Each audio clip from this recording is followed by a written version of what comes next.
welcome back to many of you who have been here since this morning, and thank you so much for your patience.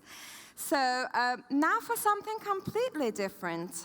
You have all heard the talks, and you have all seen the panels, and we are now going to walk the walk. Or in this case, we are going to walk the runway for you. And we would like to show you that fashion can be sustainable and gorgeous. So, ladies and gentlemen, please help me in welcoming my beautiful, wonderful panelists for this session.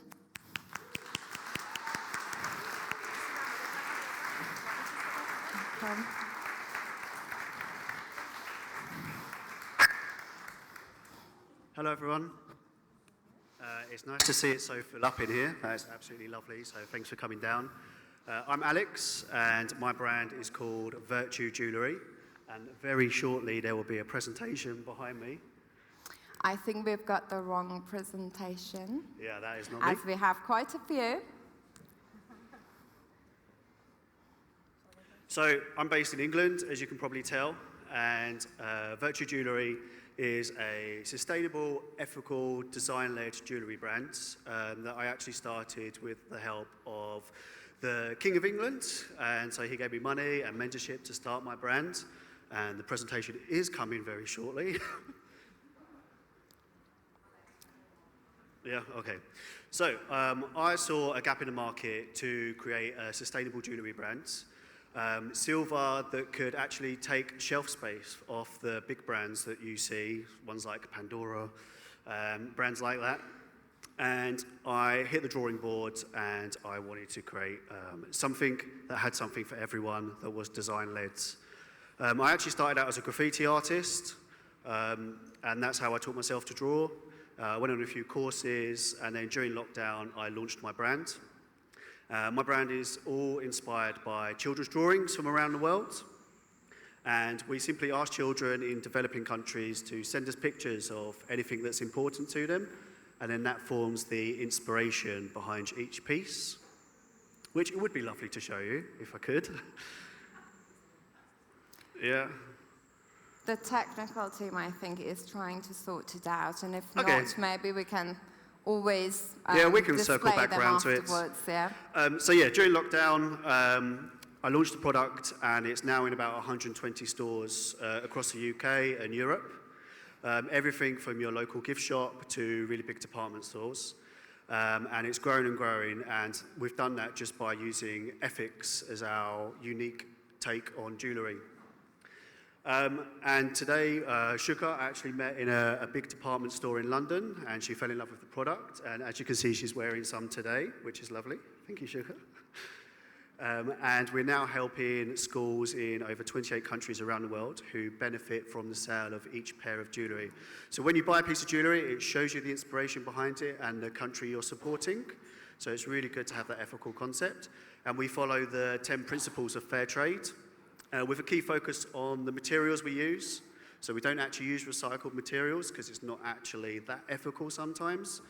And we have key focus on reducing plastic in regards to the packaging and that sort of thing, and keeping ethics from beginning to end. And that's what separates us from the main brands and gives us that shelf space in stores.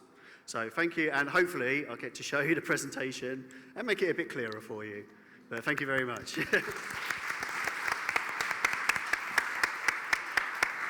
Thank you, Alex. And just to mention that the jewelry will be worn by the models that are going to be with us shortly.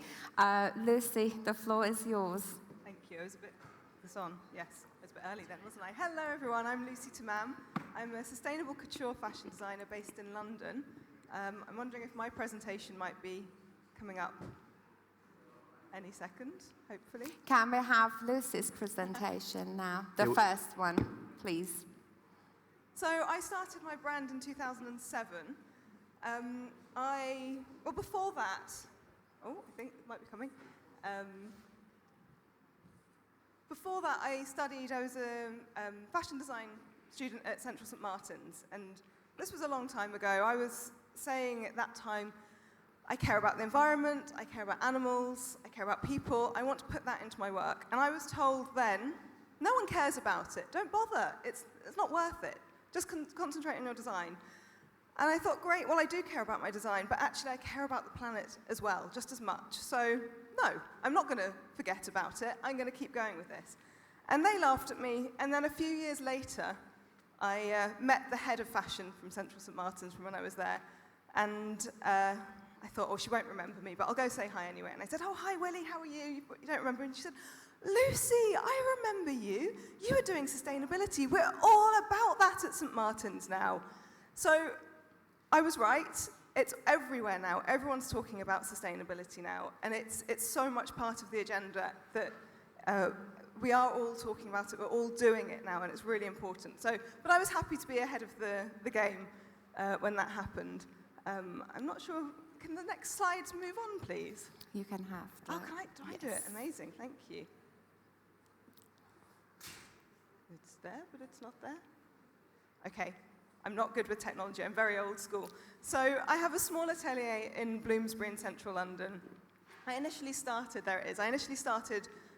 doing ready-to-wear collections, wholesaling, selling across the world. It was exciting. It was great. But very quickly, I got disillusioned with the amount of waste in the industry and the speculation I would have to make clothes that I would hope would fit people. And often they didn't fit people, and that really got to me. So in around 2012, I decided, that's it, I'm not making speculative product anymore. I'm only going to make to order. So now my business is a bespoke-only business. And I work with clients individually, making exactly what they want, made to fit them perfectly, and to exact ethical specifications too, because sustainability, of course, means different things to different people, and people have different sets of ethics. So I can work to everyone's ethics, my individual customers, and make their clothes exactly what they want, whether that's vegan or fair trade, well, everything we do is fair trade, of course, or organic, all of those things. So my focus is very much on working with artisans. These are some of the incredible artisans I work with around the world, from India to my studio in London to across the UK, and I really try to represent them in the work I do. This is a project I did a few years ago called One Dress, which was a concept I came up with, still very disillusioned with the amount of waste in the industry. I thought, how can I still create but not make lots of stuff? So I came up with the idea of making a single dress instead of a whole collection. And instead of selling multiples or replicas of that dress, I sold small parts of that dress. So people could buy a word to be embroidered onto the one dress. And those words got embroidered by women in Brazil, in India, and in Kenya, and in the UK. And you can see here how the dress kind of grew over time. We started embroidering at the bottom, and it's worked its way up. And now it's a finished dress. There it is. So it's a piece of couture art, I would say. My vision was to create some collaborative couture. So we all know there's enough garments in the world already. There's so many clothes that exist. So what I wanted to do was keep creating fashion that everyone could be part of and sell the idea of fashion emotion. So you're still buying something, but you're not creating that waste. So recently, actually this was my lockdown project. I obviously couldn't create bespoke. I wasn't allowed to see my customers. There were no events happening, and that's what people buy bespoke garments for. And so I decided something that I can make that doesn't need to fit, can just be draped, is a scarf. So why don't I make some scarves? So I did. I made scarves, and I'd heard about the climate stripes, and I thought they were such a fantastic visual. So I decided to put the climate stripes on scarves, and I worked with artisans in India. We pre-ordered and sent them money so that they were able to survive in lockdown. And as soon as everything opened again, they were able to create the pre-orders for us. And we ended up reordering because it was such a phenomenal success.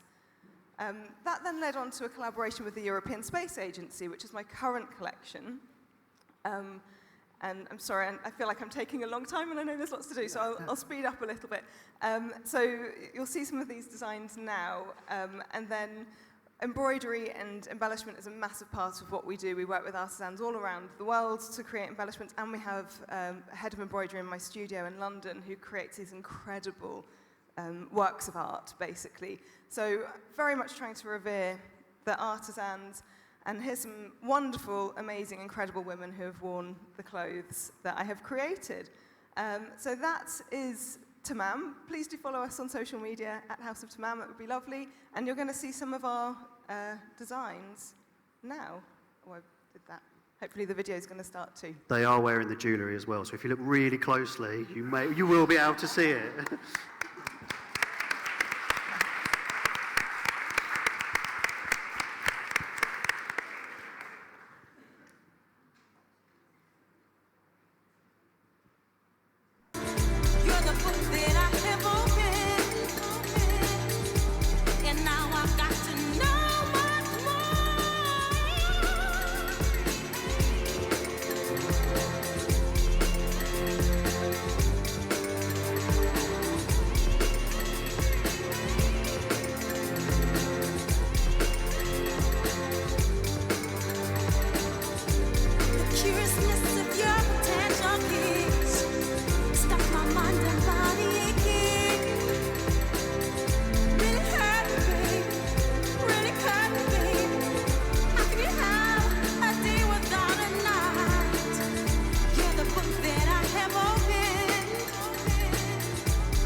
Selection of the different types of work we create here, from the embroidery, which Ellen's wearing, if you just want to turn around and show us the back of the jacket. So this is some embroidery created in our studio in England. Some patchwork pieces. This is digital printing and piece silks. And then, of course, some climate stripe pieces as well. And this is one of the pieces that we did with the European Space Agency, using an image of Earth from space.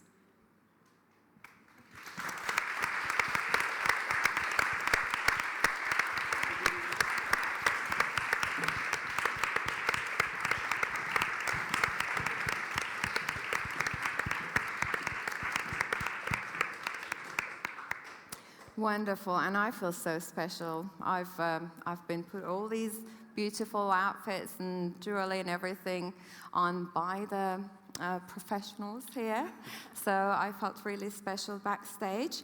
And we're going to be talking more about it, of course. I have many questions, trust me. But we are going to move on to our next beautiful brand.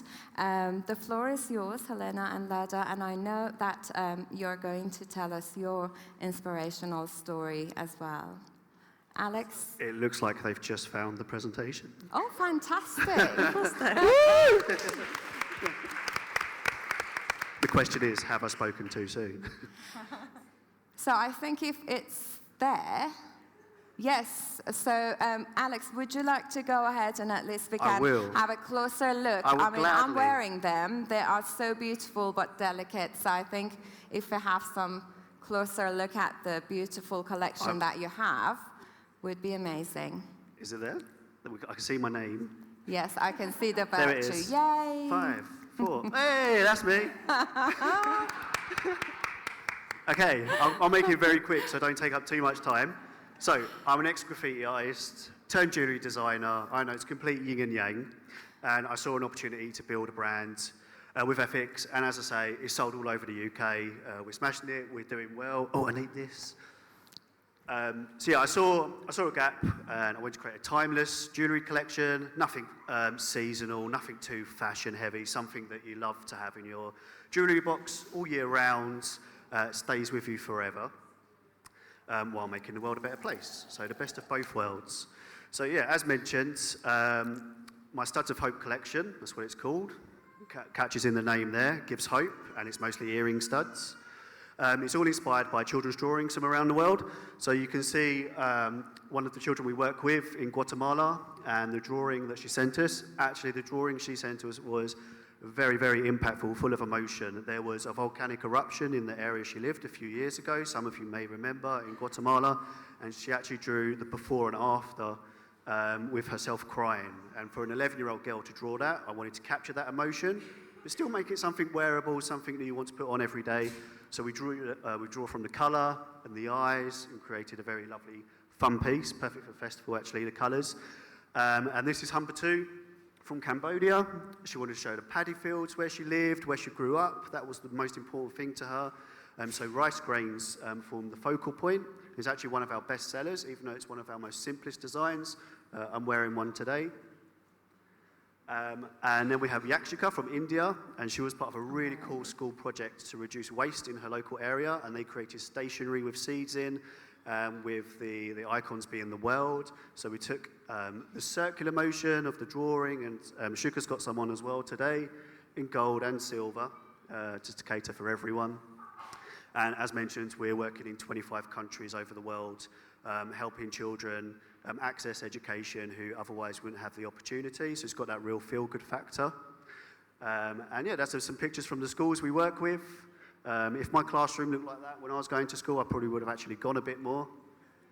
And then we also follow the 10 Fair Trade Principles, which some of you may be familiar with. If not, give them a Google, and then you can ask the shops whether they're following that sort of process as well.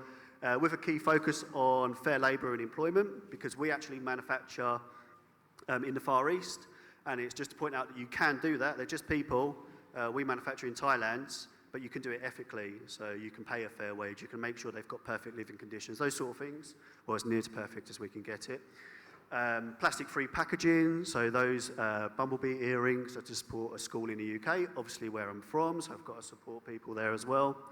And the materials we use, plastic-free packaging, ethically sourced materials.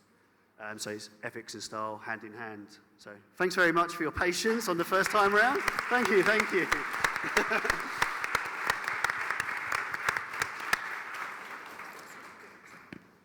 Okay.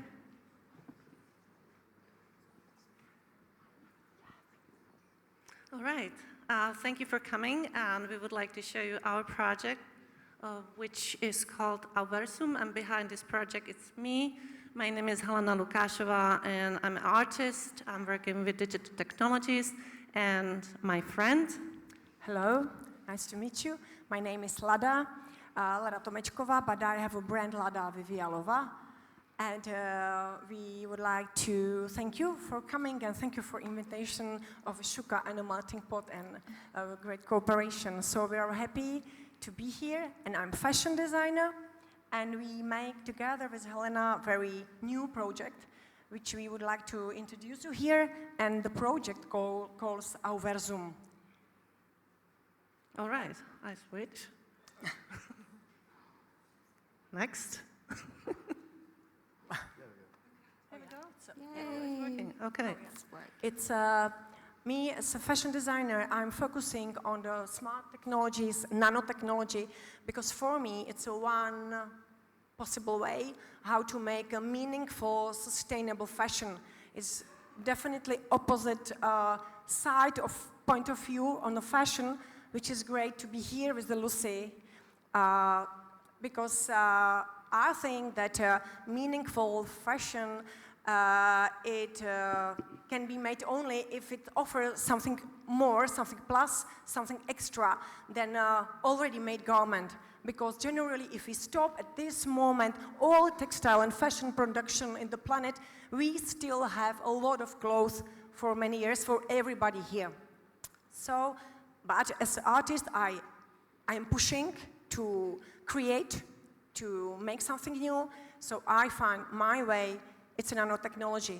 And with cooperation with Helena, we found a new point of view and a new project.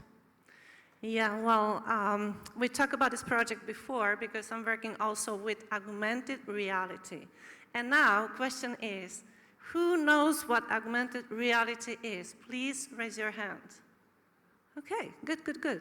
So we still need to promote and explain what it is. And the idea is, if I say Pokemon Go, I think more hands, will raise. So through your mobile phone, through the camera, you see what is around you, but suddenly there is something extra, some virtual content. So that's the virtual reality. And I designed a printed pattern, and that pattern can serve as a trigger to show the virtual content. And Lada, as a fashion designer, was brave enough to work on that project. So we have like multi-layered project which goes from, authorial print on her fashion design and augmented reality. But because I was working in 3D environment in the first place, create a pattern, I could also create a 3D printed jewelry. So, it propagates into many levels, which creates, I think, this collection very unique. We can continue? Yes. Okay, so that's the augmented reality. So, this is the dress, which you will see. Oh, you don't see it yet? Okay. Next slide. Oh, yeah. Okay. So it's a present physical reality, I would call it. And next. Okay, here we go. This is the magic, okay? So we're just showing in this presentation, but you will see it on our model. But also, it's great to announce that thanks to our developer team, which is present right here, we just published our application, Auversum application on App Store. So you can download it, you can buy the beautiful dress, and you can enjoy, also the beauty of augmented reality. And at that moment, I would like to say that today, it's your first day ever. So you're first on this planet. You can enjoy our Auversum online and to really try the augmented reality. So everybody are welcome also for a feedback if it doesn't work, yeah? Yes, we need to use the studies. So I'll see what's next. We created these 3 first patterns, so you see the very colorful, the more like we call it branches, and the black and white variations, and you see, the 3D objects sort of like oscillating around. I would like to also explain what's behind, the idea, what we share, is the fabric she's working with has like the special qualities, and it's something invisible. And this invisibility is sort of symbolized in this layer of augmented reality. Okay. So, nanotechnology, that's your department. Yeah, that's, thank you. Yeah, nanotechnology is something which gives our fabrics special properties. It's mixing the newest technology, and we combine it with the characteristic of natural fiber. So it means that for us, meaningful fashion is, which is not only specially designed, it is also very comfortable. It treats the skin, it's odorless, it's antibacterial, it has a UV protection, and and it's also very friendly to the environment, because for us we are focusing on sustainability, so we like to work with the fibers which are naturally here in this country or in this region, so in Europe. So here we can grow cotton. So that was our way to find fibers and solutions which is sustainable for us. That was the way why we found nanotechnology. And here is a scheme of how generally it can work, but the skills can be modified. What's very important, and I'm very glad to say here, that the patented nanotechnology is a Czech patent, and the fabrics is made here in Czech Republic. It's designed here, it's produced here, so it's a definitely local product, and we have a control over the whole process. So the fabrics we made, we can modify the properties of the fabrics, we arrange the colors, everything, we have a control process. So each item we made, it's made for exact customer. We have not any dead stock. So if somebody is buying some piece of us, is coming, or can choose on a website, and we make a special dress for a special customer, for his special task, so it's a special service for us to be sure that he will choose really right, he will enjoy it, and we can make something which makes joy for us, but also for the customers. So there is not that stock, there is not items which you try, wear a few times, and then throw out. Because the textile waste, maybe next slide, it's something we don't want to see it much here in our Central Europe, but most of the textile waste is finishing on third countries. Everybody knows they make a lot of production. There is overconsumption, which is not meaningful. So we are trying through the special nanotechnology, special care of clients, but also special care of each items to reduce consumption. And because of or thanks to the smart skills of fabric, you can replace each 3 or 5 pieces of your clothes, you can replace it with one from our fabrics, because it's not smelly. It has a self-cleaning lotus effect. So you can reduce the time, you take care about it, you don't need to iron it, you reduce water consumption. If you replace your t-shirt or your t-shirt with our t-shirt from our nanotechnology, you can save 10,000 liters of water per year, because you reduce your washing process on just 1/3 than usual clothes. So this is something what I like, but all the properties are invisible. It's in a nanotechnology. So that was a way why we shared the idea with Helena and making this augmented reality. And we also are focusing on a minimalistic design. It means that you can use every item for many occasions. I must confirm, because I have a dress which you will see in a fashion show, and I'm biking in this dress to go to official meetings to look good. I was cut in a heavy storm, and it still looks amazing, and it's very comfortable, I must confirm. Yeah, I wear these clothes of 4 days here, and it still It's works. borderless. Okay, so I think, we will, should I need to take it?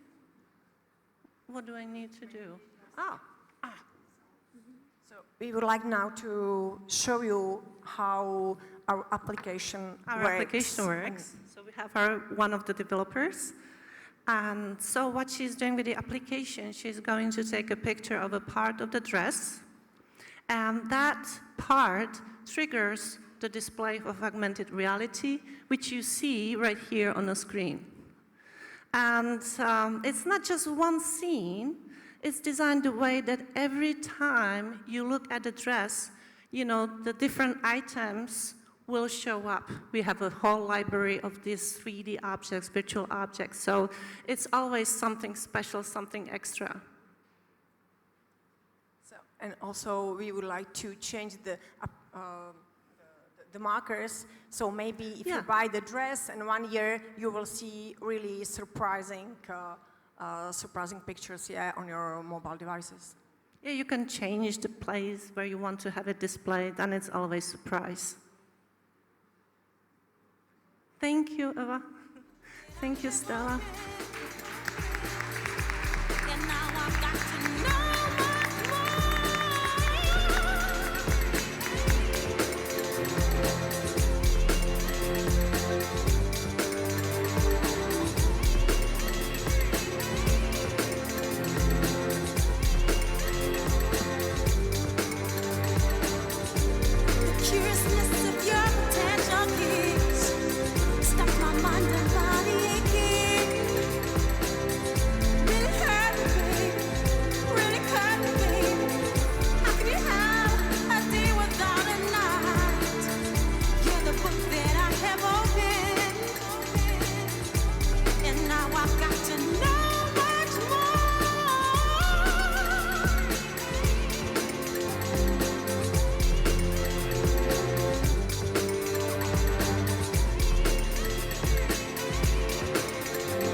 I think I made my point. Fashion can be sustainable and still looking absolutely gorgeous. Shookou, we have a little surprise for, our audience, if we may. Okay, I'm sure you're flying, so like the stewards, showing you what to do in the case you crash, so we will do this a little bit. If you bend over and you reach under your chair, there is a surprise for you, and that is a little leaflet where you have QR code, which, you get to the website, you look at the picture next to it, you have a little instructions, and there are some awards, some really good awards. So you can try it, and Some are gorgeous. yes. And if you're the winner, you can come to claim your win, your prize. It's some small present and surprise for you to catch up you to the sustainability and things about the fashion from another point of view, which is Shookou task and the panel theme. So hopefully you will enjoy it. That's fantastic. I mean, I've been just backstage looking at the models, and I'm like, okay, I'm going to have to go back and order some of those outfits. They are absolutely gorgeous. And I think me being able to wear it and still look good, that says something, right? So I think it just suits everybody, and you just need to find your own style and your own design, and voila. It's fantastic. Thank you so much again for being here. This is so inspiring. And we know that we are here to explore the intersection of style, ethics, and the environment. And we live in an era that I think, luckily, we are starting to realize the importance of sustainability. And we know that fashion and jewelry industries play a vital role in this. We know that, unfortunately, fashion is one of the most polluting industries in the world. And so to see something like this, that just gives me hope. I don't think I could ever give up my heels or outfits. I always like to look good, but I also want to be sustainable. So for me, this is just the ideal world where I can wear whatever I like, look good, and still make sure that my impact on the planet is not as much as it would be if I just put on all these fast fashion outfits that unfortunately most of us consume. Lucy, I'm going to start with you. I know that you all had your beautiful introductions, so we got to know a little bit about your designs, but I think I would like to sort of dig into it a little bit more. Lucy, could you elaborate on the criteria and the processes that Atelier Tammam uses to assess the sustainability credentials of brands and suppliers, and how do you ensure that the products and the materials used in your creations align with the commitment to be truly sustainable? I can indeed. So for us, it's not just about using certifications. That does come into it, and certifications are incredibly valuable, but they don't work for everyone, and they don't work in all circumstances. So what I did when I first started, and I still do now, is go and visit every single supplier we work with. And that is my overriding way of determining if I'm going to work with a supplier, is if I visited them and I can see that they're working in a way that I'm happy with. So using things like GOTS, Organic Standard Certification, is really great, but I think it's got nothing on actually going to speak with the suppliers and building relationships with them as well. I think that is a really key part of running a sustainable business. Fantastic. Alex, as a jewelry designer, how do you incorporate ethical considerations into your products? Good question. In every avenue I can, but unfortunately the jewellery industry is absolutely full of greenwashing, and I was a sucker for it myself.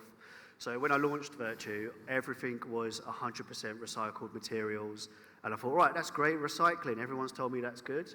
But actually, I looked into the process, and as Lucy said, accreditations like the Responsible Jewellery Council, who label things as recycled, actually only cover the last part of the process, like when it's sold, when it's refined and sold, but they don't actually check the very beginning part of the process. So I looked into it. It's actually an avenue for money laundering, people who want to lose the trail of where the silver and gold came from. So actually, I stepped back from using recycled silver because I couldn't guarantee its ethics. I was just a sucker for the greenwash. So I actually started looking at the source of the metal and where does it come from, and realized that silver was actually just a byproduct of other mining. I just thought there were silver mines everywhere, but there's not. It's just an add-on product that happens to have value. We're actually looking for gold. So I was like, right, if I can find an ethical mine, to use ethically sourced silver, those sort of things, and then it just incorporates it in all other areas of the business as well. But also I'm a firm believer that you don't need to be perfect. You're never going to get it 100% right. You're never going to be the perfect ethical person or shopper, but as long as we're just trying better, just a little bit every day. You probably do it naturally anyway when you're buying things, just the way the world is moving. So yeah, we'll just follow that ethos and just try and tick those boxes as we're going. Absolutely. I mean, that's always one of the questions that I get. Oh, but how about the production of solar panels, for instance, or the wind turbines? And we always say nothing is ever 100% renewable. And there's a concept that we have in the field of sustainability, and it's the concept of trade-offs. So what we are actually trying to do here is to have the least impact on the planet, because as human beings, we are always going to have impacts on the planet. So it's about that balancing act. How can we reduce it? So as you said, it can't ever be 100%, but even if we can get close to that, I think that would be just amazing. Lada, I love the fact that I have these amazing designers on the stage, and they all address a different side of this problem with this polluting industry. Lada, for you, it's the challenge, and Helena, please, I welcome you to answer any of the questions that I have for your brand. I know that your focus is to address consumerism. That's the approach you have.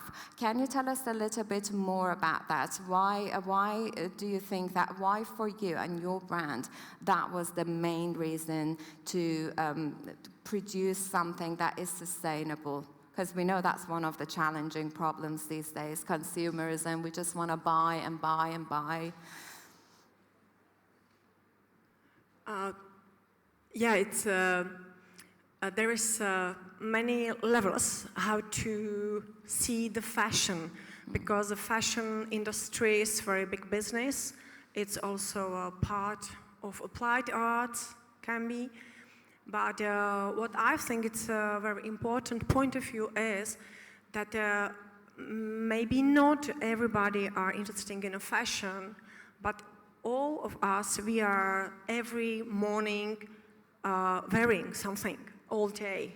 So that's first very important things that we can have impact, influence on our society, maybe economy, and also on our neighborhood, our family, because what's important is that clothes are part of non-verbal communication.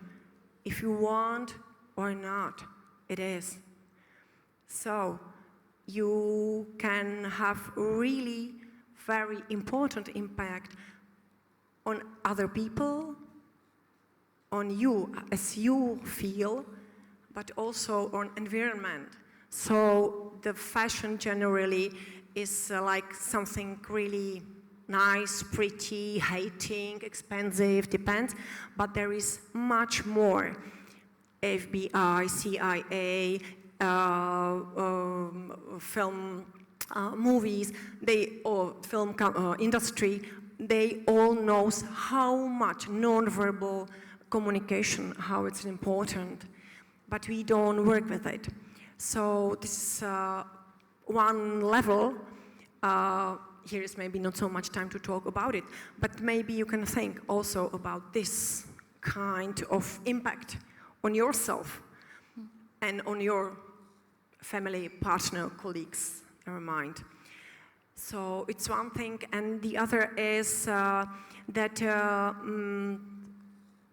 if you really focus on sustainability, every clothes are made from some fabrics, and then our goal was to control the process, to know how the crops for the fabrics, how they are grown, if they are controlled, because if I spend my time and my colleagues spend my time to create something, you spend your money to buy something, and then somewhere happens like hole or colorful problem. So I would like to answer to my customer, also for me, why I lose my time and your money if I can't control it. So you can do the same. To just to focus a little bit, come from your clothes is, if you really need it, if it's not better to upcycle something older, or to buy something which is your desired piece, maybe very expensive, but you know that you will wear it many years, and you have to give it to your granddaughter, for example, you know. So there is really many levels, so I now lost a little bit in exact answer. Maybe Helena will finish it. I'll just say very shortly. The sustainability, we can look also at the high-tech technology, and the high-tech technology can be an answer how we can think sustainably. Sustainably. Okay, thank you. And I think also we are not looking at the global business, but really to work locally. And I think this is very sustainable because we're creating jobs for people, creating, you know, the material for Lada. Lada has control. She knows these people, and so on and so on. So, you know, also the technology can be an answer. Absolutely, and I was just thinking, it's not that hard. We just sort of need to go back to the way things were before. Because I remember my mom used to tell me stories about how she would get excited because once or twice a year they would go shopping for clothes. And then, of course, the durability of those outfits were a lot better. So you wouldn't just change because, oh, I'm so tired of this, can I have something else? You would wear it until you can no longer use that outfit. And I think if we can go back to that mindset, hopefully, which is what we're trying to do to raise awareness, I think we can do that. It is possible because we used to have it in the past. How did that happen? I mean, we still managed to do it. We survived, and I think people were happy and having wonderful lives.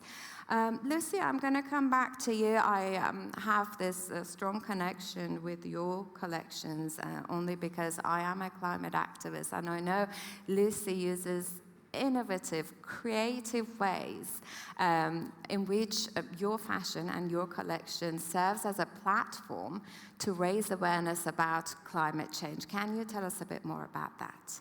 I can. So I spoke a little bit about the Climate Stripes collection that we created in lockdown. And again, as an activist myself, I've always tried to incorporate these political ideas into my work.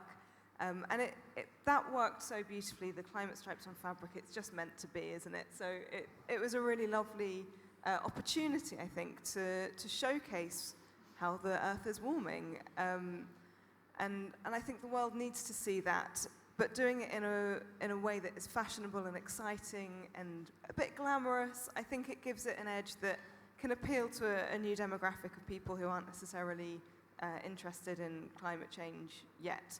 And then, of course, the work that I'm doing now with the European Space Agency, we've taken these incredible images of Earth from space, and we've really focused on areas that have been very much affected by climate change. So one of the images we've used is the Tibetan Plateau, which was, I think, the third or fourth largest water source in the world, and it's diminished so much, there's so little water left there now, and you can see it from space. So this image that we've used shows how the water has basically gone from this place.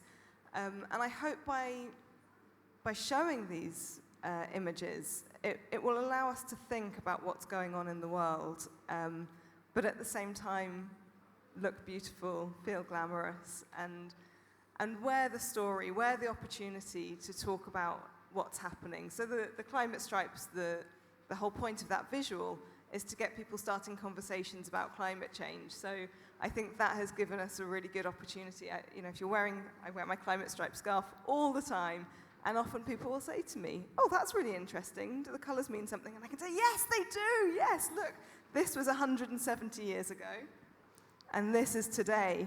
That's how much the Earth has warmed. Let's do something about it.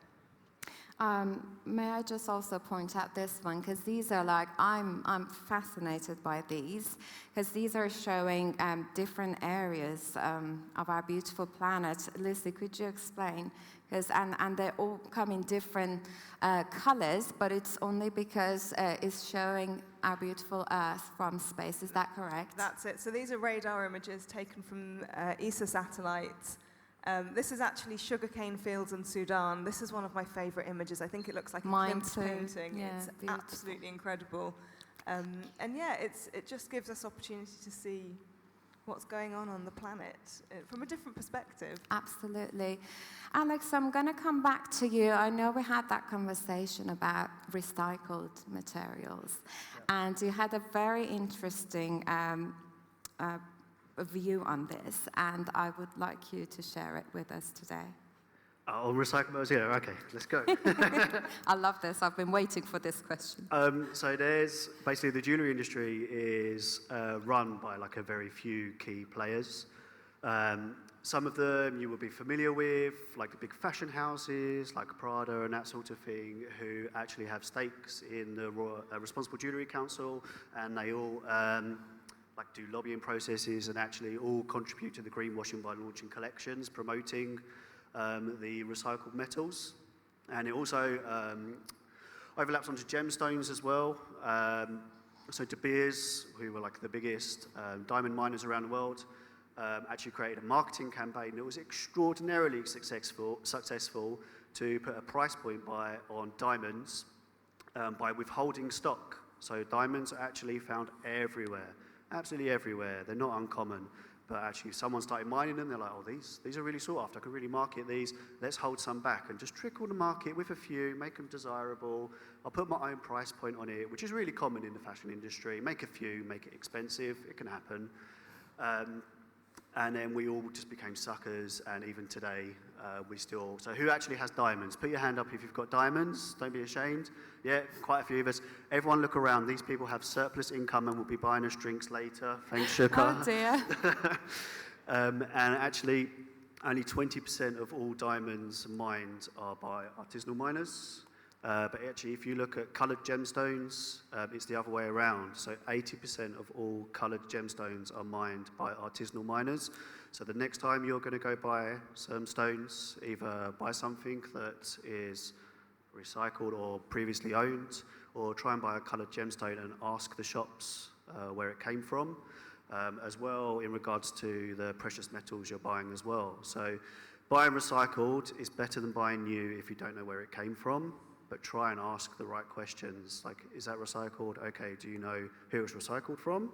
The chances are they're going to say no. So just keep asking those questions and we'll get there. And it might be just my personal experience, Alex. I have come across many dress design or fashion outfits that are sustainable. Of course, they all have their own stories, but I haven't really come across many jewelry collections that have that sustainability aspect. Am I right here? Are there just very few of you in this world? So the jewelry industry is normally changed by a filter up. So it's driven by the market. So if you guys say, right, well, I'm really looking for something ethical, and then all the smaller brands like myself will be like, oh, we can tap into that. We can start selling to that market. And then once the demand increases, then the big boys change. They will do it when they need to. They don't need to at the moment because, unfortunately, general population doesn't think the same as you because you're here. So you obviously are interested in the subject. But general population at the moment isn't. That's just the way it is, and we're fighting against that tide, and slowly we're getting more people thinking that way.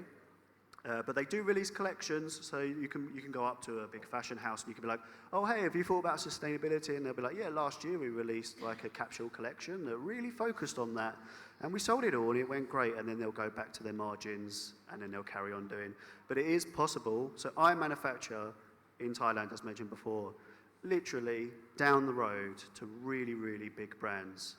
And the only difference is that we look after the people that actually make the jewellery. That's what it is. It's literally down the same road. All the big jewellery companies are all in the same area of Bangkok.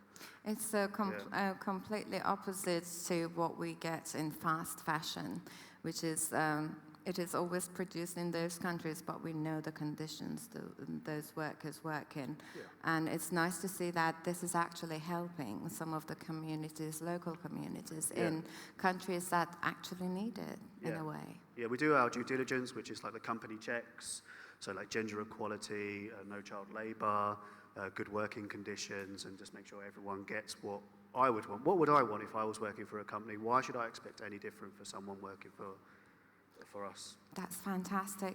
Lada and Helena, I'm going to come back to you. I'm still just fascinated by the idea of trying to raise awareness about consumerism. And I think we all know about fast fashion.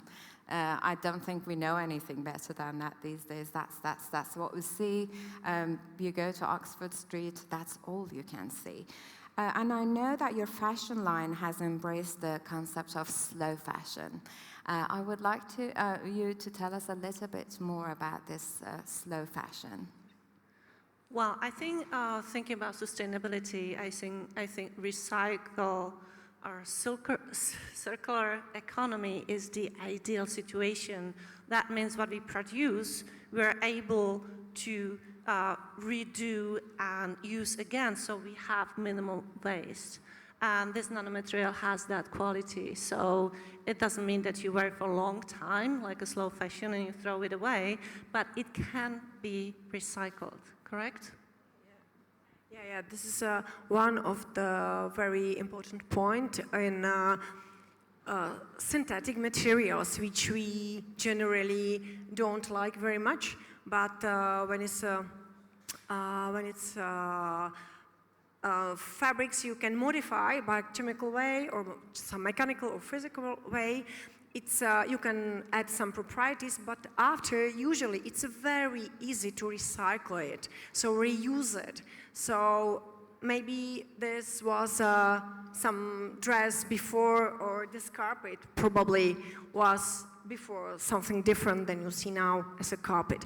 You know, so some artificial materials are much more friendly, it's a quite paradox, to the environment than the natural fiber, which takes a lot of time, energy, water, and so on. So it doesn't mean that something is better or worse, but you can find a balance. You can modify and combine it to find the new ways, new technologies, which can react faster on the new situation, economic situation and environmental situation, than natural fibers, which are here longer than we are. No, so it's very easy to modify. This can be the solution, one of them, because yeah, absolutely. We always need a set of solutions, not just the one. That's never the answer. Lucy, let's talk about sustainability in your collection. How do you ensure a monitored and transparent supply chain? What are the steps? How does it work? As I said before, it's very much about working directly with my suppliers. So, and I did mention sustainability does mean different things to different people, and I think that's something that we really need to think about and understand. It's also, and we've definitely touched on this, it's an ever-evolving set of goals. It's not an end goal. So sustainability works with technology. It works as the times change, as what's available changes, And I think that's such an important thing to remember. And you're right, nothing is ever 100% sustainable, but it's going in that direction. It's about getting to be as sustainable as you can be and going on the journey to being even more sustainable later. So I actually want to disagree with you. I don't think petrochemical plastics, even if they're recycled, are more sustainable than natural fibers. It does depend on how natural fibers are made. So when we're looking at mass agriculture, that is terrible. When we look at regenerative farming, that is how we should be creating materials. So, and then if we can create materials in that way, the energy and resources needed to recycle fabrics is a lot and therefore not sustainable. But it's definitely a good step in that direction to creating a sustainable planet and a sustainable supply chain. And you were actually also right by saying that we need to go backwards and look at how things were done in the past. There's so many things that we can see that have been done really perfectly, really brilliantly in 100 years ago, 200 years ago. The amount you would pay for an item of clothing was so much more than we pay now. So I don't know if anyone knows the expression, I don't know if it will translate here, but to take the shirt off someone's back, that expression came about because clothes were so expensive. The material would be taken from you if you owed someone a debt. They would take the shirt off your back. So the way we treat clothes now is so different to the value of them in the past. So if you think how much time and energy it takes if you're using a hand loom, it takes days to weave enough fabric for one item of clothing, and that should be paid for properly.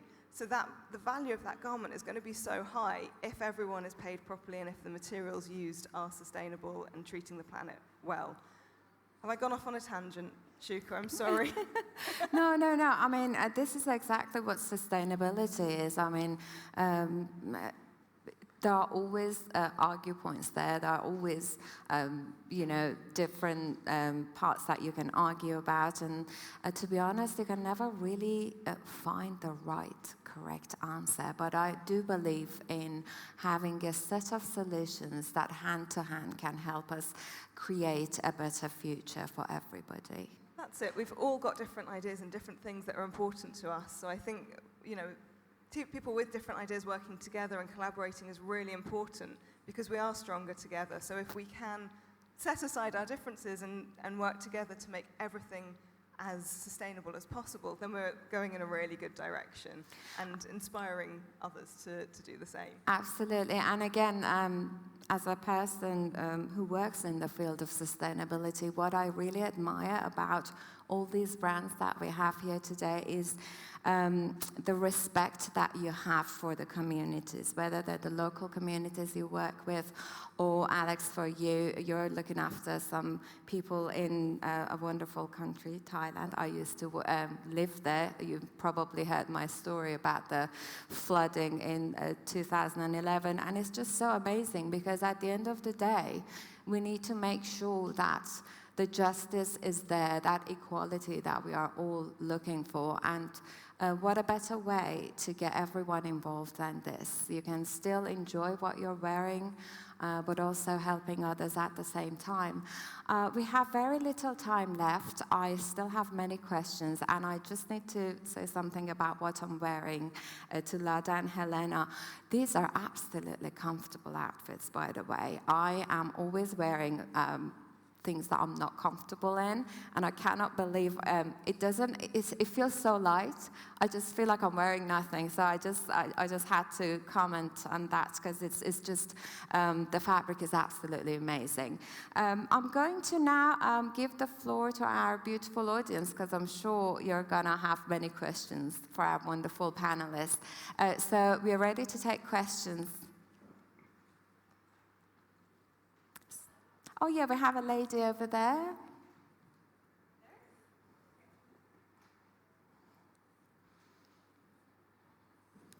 Hello. I just wanted to ask about sustainability, because yes, it's a very important topic and it's very good that nowadays we can talk about being fashionable and eco-friendly and so on, but there is still a huge problem of availability of these clothes for everyone.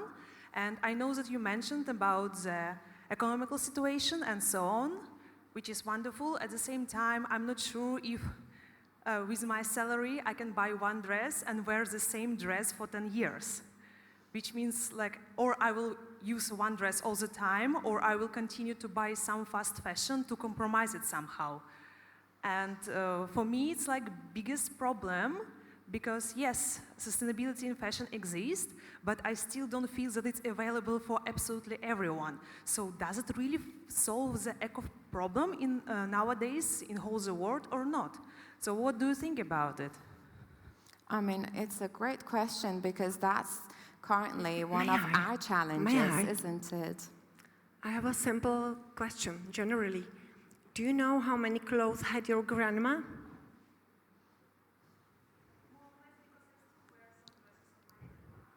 Okay, that's the first answer. And the second one, do you think she was more richer than you are now, or than we are now, like 50 years ago?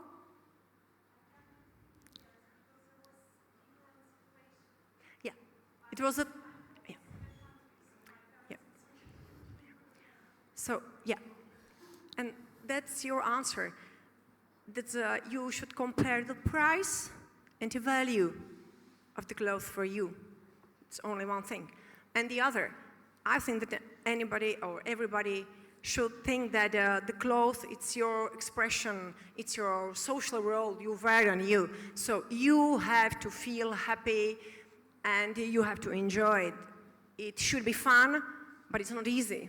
So compare and find your value, and definitely you will find your way. Upcycling, secondhand, super piece, you know, you can find your own way. So it's my answer. And may I just add to that, you know, we should never forget that concept of demand and supply.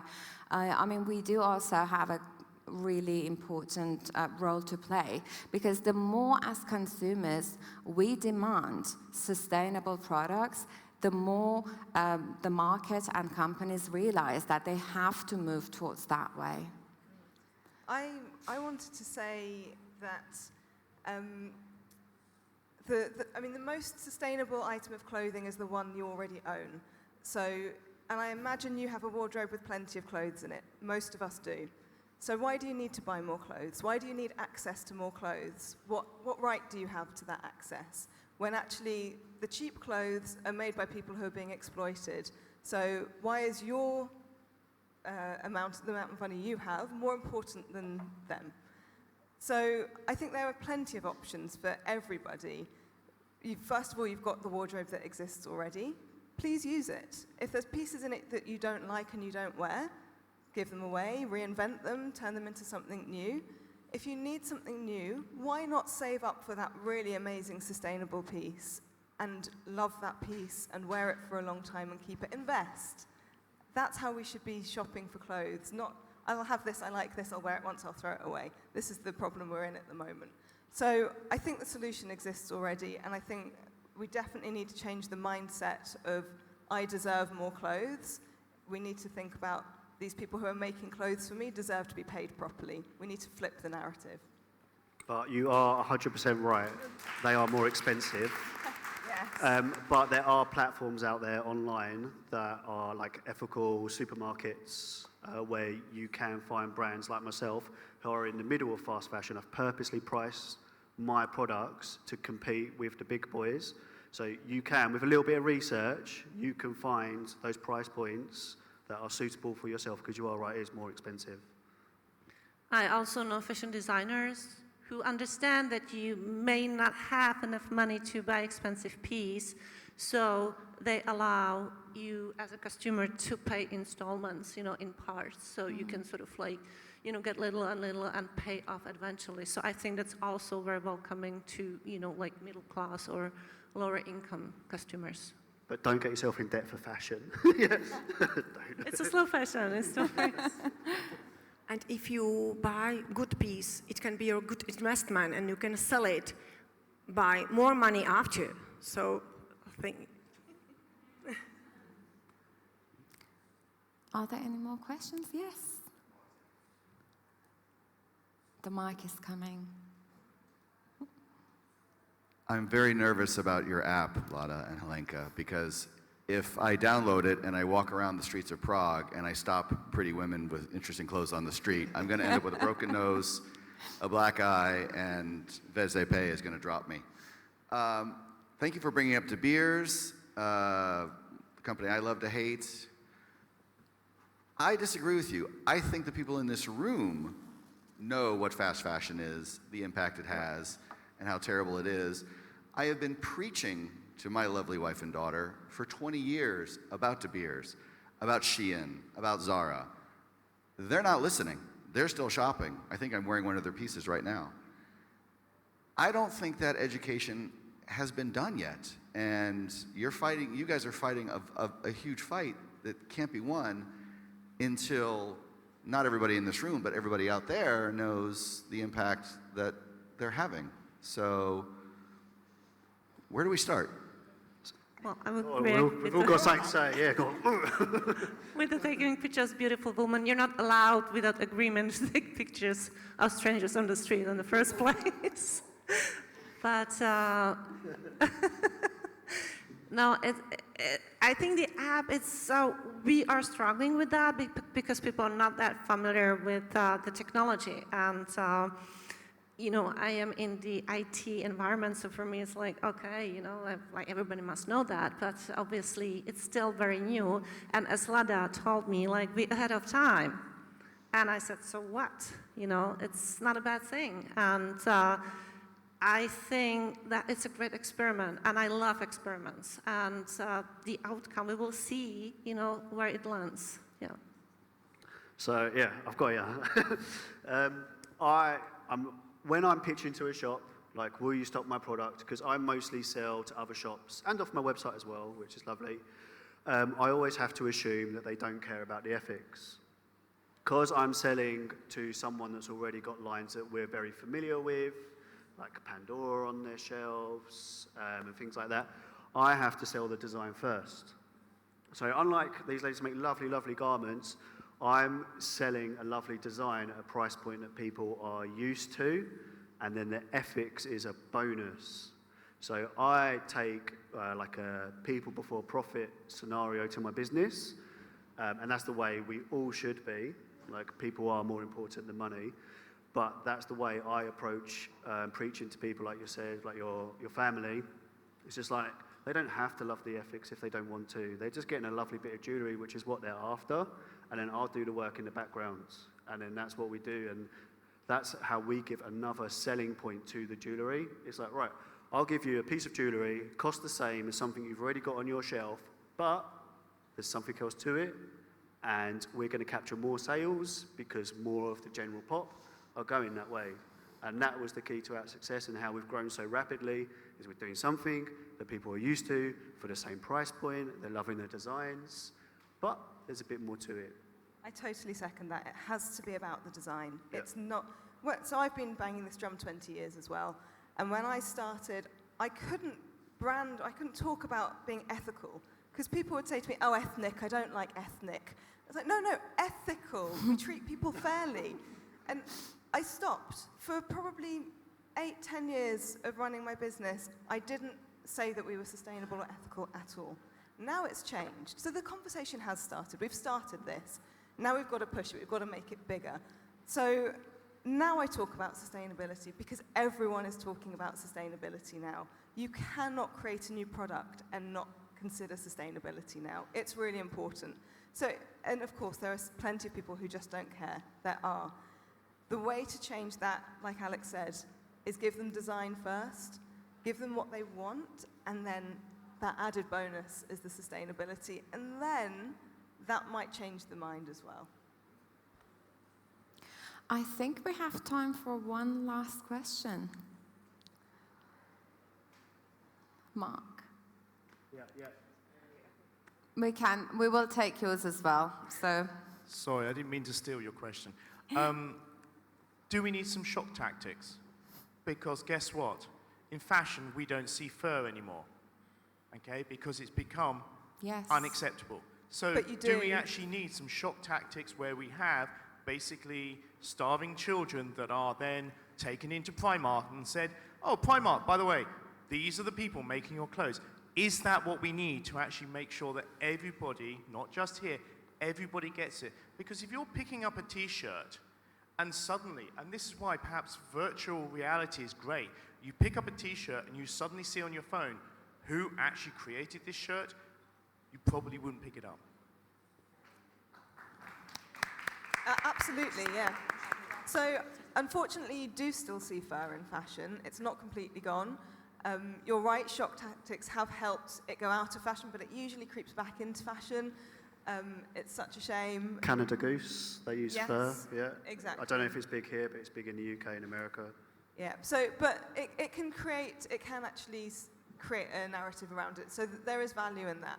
A lot of people don't like it. Look at what's happening with Just Stop Oil. These shock tactics, these activism things that they're doing, it pisses people off. So, and then you've got the other, people go in the other direction and don't want to support the cause because they're annoyed at the shock tactics. So it's a Balancing tightrope. act, I think, yeah. yeah. And sorry, we are going to take your question as the last one. Sorry, I didn't see you first, so please. Yeah, sure. Sorry, I just want to backtrack maybe a little bit, going back to her question. And I got your response in terms of the fact that you say that, yeah, of course, maybe the people in this room, it is an option to maybe, if you want to get a certain piece, you can save or you can come up with some sort of plan. But I still don't think that totally answers how, for people maybe in these developing countries who maybe they have a newborn child and it's not exactly an option. When you look in a store, you're looking at the price and then you literally look at maybe the cheapest thing there. You don't even think about what you're buying. You just look at literally the price point. And for these people, it's not exactly an option to be buying custom-made clothes, which would be great because that would be a way to save and to look after the planet. But for many people, it's still not an option compared to the people in this room, maybe not, I don't want to assume, but then for other people who are in certain situations, it might not be an option actually. So then there's secondhand. There's enough clothes that exist already. And I know there's an argument that, why should poor people have to wear secondhand clothes?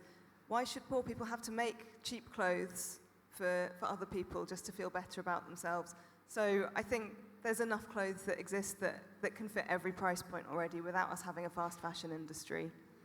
Well, this is very complicated. We are getting into global economic question because these people are making cheap clothes because they need to eat and, live somewhere, sustain themselves, So in that sense, it's a very complex issue.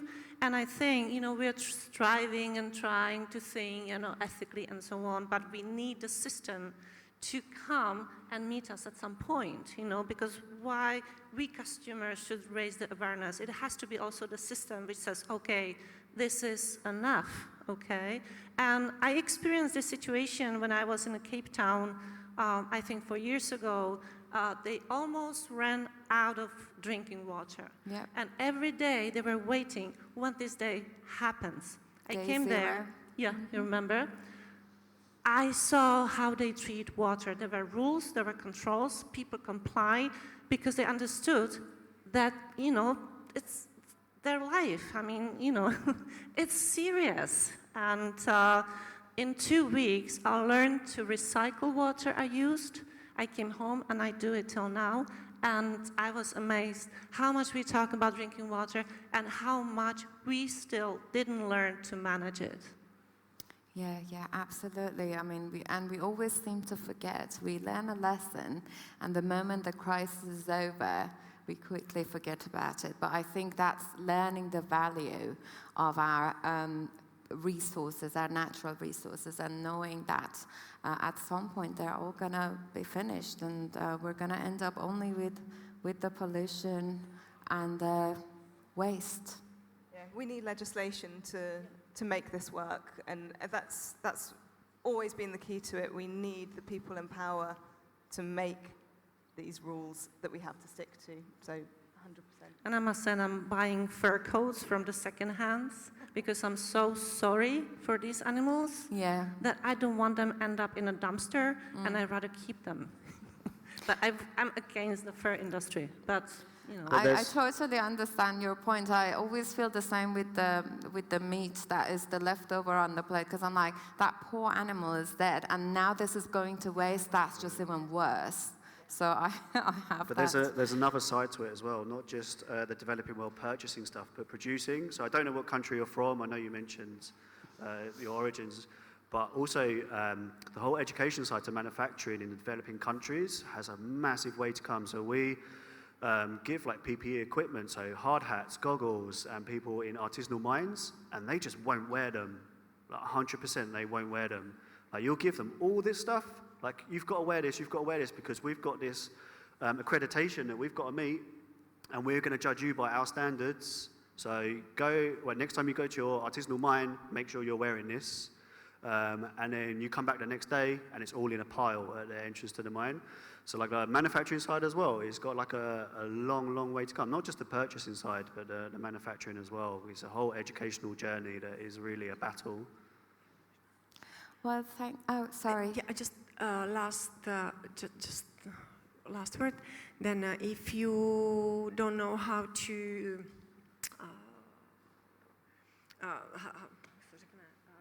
how to orient